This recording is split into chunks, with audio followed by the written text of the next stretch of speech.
Qanunvericiliyə əsasən işçilər vəzifəsindən, əmək şəraitindən asılı olmayaraq məzuniyyətlərdən istifadə etmək hüququna malikdirlər.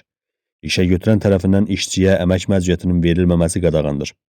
Əmək məcəlləsinə görə müvafiq iş illərinin məzuniyyətindən istifadə etməmiş işçi ilə müəyyən hallar istisna olmaqla əmək müqaviləsinə xitam verilərkən, işçinin arzusu ilə həmin iş ili üçün ona məzuniyyət verilir. İşdən çıxma tarixi məzuniyyətin son günü hesab edilir. İşçi məzuniyyətdən istifadə etmək istəmədikdə ona istifadə edilməmiş məzuniyyətə görə kompensasiya ödənilir. Məcəllənin 144-cü maddəsinin 2-ci bəndində bildirilir ki, əmək müqaviləsinə xitam verilməsinin səbəbindən və əsasından asılı olmayaraq, işçiyə işdən çıxan günədək hər hansı şərt və ya məhdudiyyət qoyulmadan istifadə etmədiyi bütün iş illərinin əsas məzuniyyətlərinə görə kompensasiya ödənilməlidir. Konstitusiya Məhkəməsinin plenumunun 18 fevral 2026-cı il tarixli qərarında isə deyilir ki, kompensasiya ödənişi əsas məzuniyyətlərlə yanaşı əlavə məzuniyyətlərlə də şamil olunmalıdır.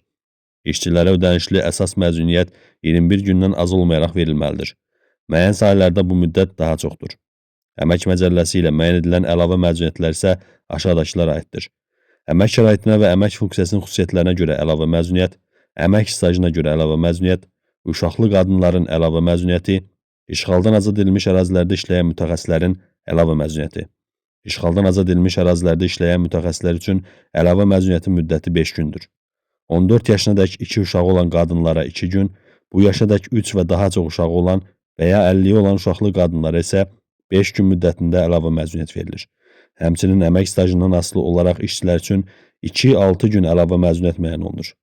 Əmək şəraitinə və əmək funksiyasının xüsusiyyətlərinə görə əlavə məzuniyyətin müddəti isə 6 gündən az olmamalıdır.